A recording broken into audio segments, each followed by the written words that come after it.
Hi mga Day, good morning! Andito ako ngayon sa aking munting garden guys. Samahan niyo ako at titingnan natin yung update.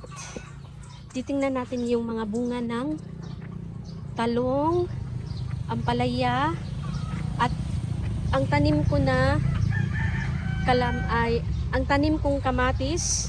Titingnan din natin guys.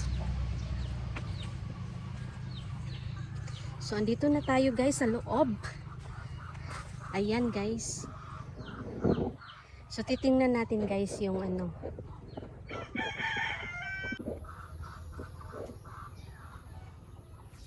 Ayan. Tingnan nyo guys. May bulaklak na siya. Ayun oh, nagsimula na yung bulaklak niya.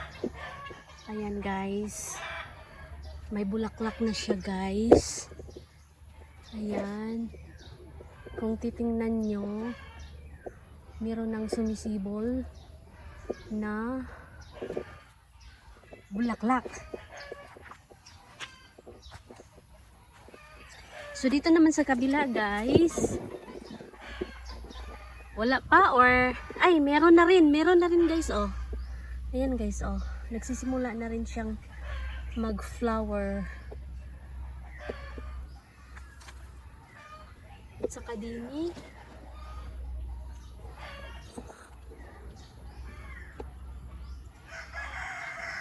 at may ginawa na rin kaming bahay guys. Ayan.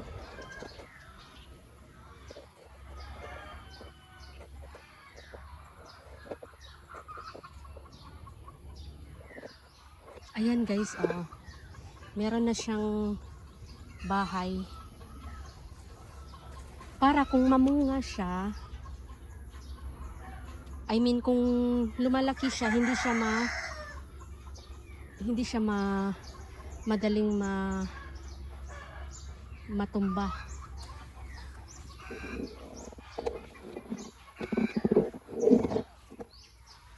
Ay, ang laki ng bunga ng aming talong. Ayan guys. Dito man, ay, may umaatake na may umaatake na uod. So na to siya guys, na steam bore. So kukunin na natin kasi delikado. Ay, delikado. Buti na lang sa bunga siya. So delikado siya guys.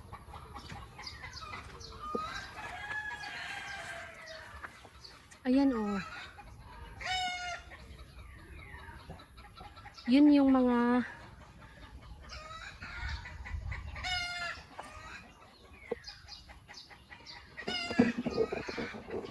umaatake na naman yung mga nakakainis na mga peste.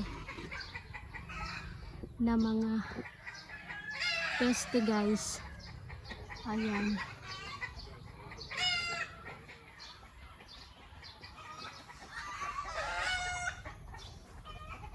Nako, sayang kung maano to. Sayang kung hindi mapigilan. Diyos ko.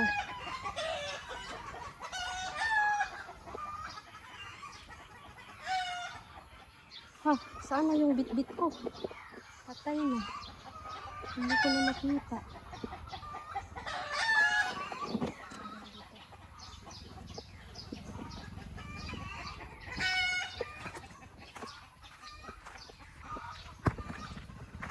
So ayan guys, oh, ang laki ng bunga.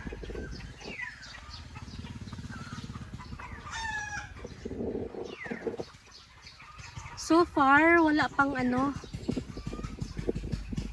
hindi siya nag-atake sa stem, pero umaatake siya sa bunga mismo. Sa bunga mismo guys.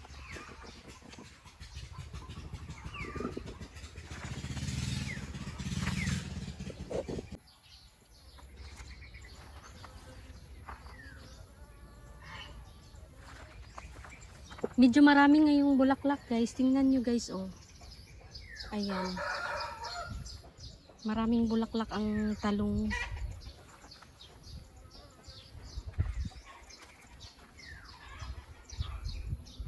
Dito naman sa Ampalaya, yan na, tuloy na rin yung mga bunga. Kasi nga, nakokontrol ng konti yung insekto. Ito oh.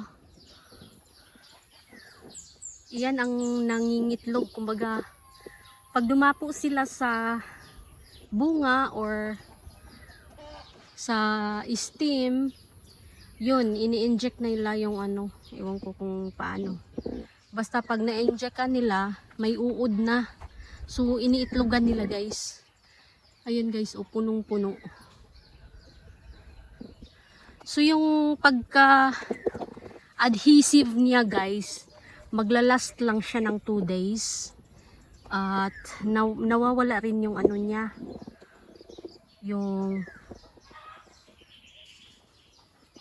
Yung power niya. Ayan guys. Ito kaya, ano kaya ang nangyari? May uod na oh. May uod na siya guys. So anong klaseng uod? Ay, ibang klase. Ibang klase. Dito naman oh, may bunga siya sa mismo sa puno. So kukunin ko na rin yan kasi lumaki na.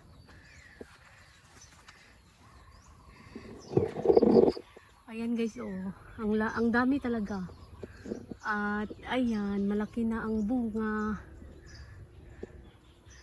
Salamat sa Diyos at natuloy na ang mga bunga.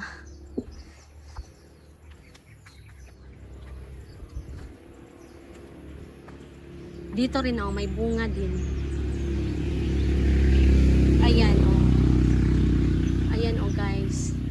So ang ginawa ko kung bakit napalaki yung bunga, wala naman siyang abono guys. Ang ginawa lang dito guys, nag-pruning lang ng mga sanga or mga extra leaves. Nag-pruning lang tapos para makakonsentrate ang mga nutrients doon mismo sa bunga. So far wala pa siyang abono.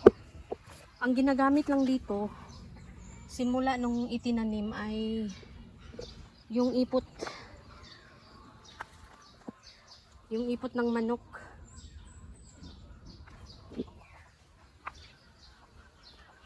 Ito naman yung naputol na ano, kasi na steam bore, so inano ko siya, tinanggalan ko siya ng pinakadulo.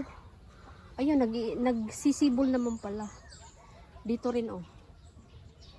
Ayan, sumisibol din pala guys. So at least ang importante guys, ibibisitahin talaga every day, every morning, kasi doon mo makita yung mga halimbawa na pinsala, doon mo makita guys sa umaga.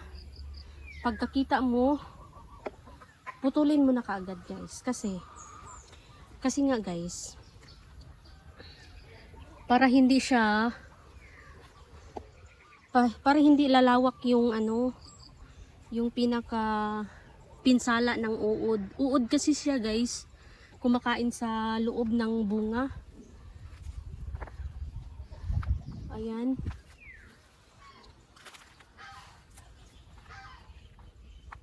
Dito naman may nabuo na ring bunga dito. So far malusog naman yung mga tanim. Kahit papano, kahit walang abonong commercial or synthetic or only organic fertilizer guys, okay siya. Ayan oh, ayan oh. Ayan siya guys, oh, naghahanap siya ng mainjikan niya guys. Ayan.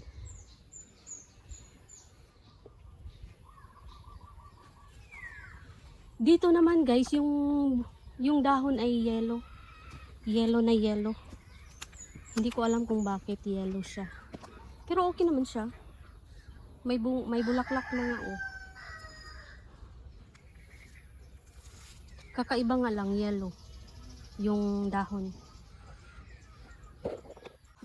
Dito naman din sa may bandang may kamatisan, isang hilerang kamatis na ginawa na ng bahay. Ayan.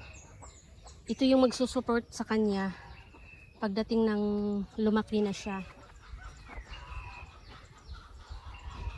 So, iti-check natin yung kalabasa, guys, kung ano nang nangyari. Ay, may bulaklak na siya, guys, oh. Ayan, may bulaklak na siya. Ayan. Ayan, marami ng bulaklak, guys. Nag-uumpisa na siyang mamulaklak. Ayan, nag-uumpisa na siyang mamulaklak, guys. Ayan. Ganon pa rin dito, ang nilagay lang namin ay ipot ng manok.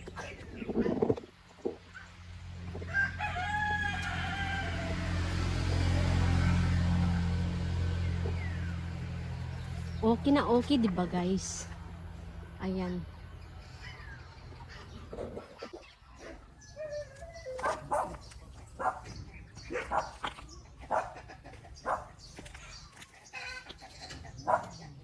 Pitasan time.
May uod na yung malaki.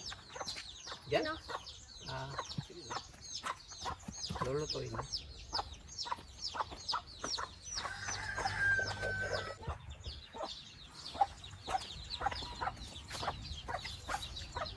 Pati to?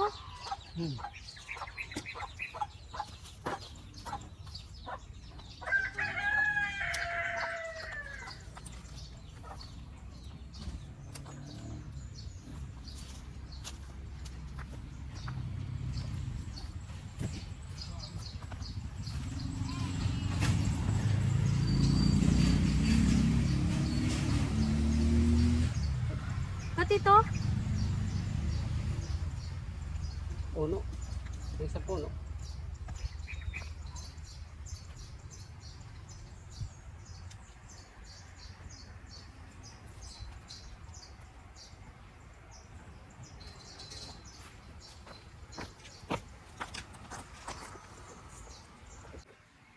Guys, ito na yung kuha. 3 ampalaya.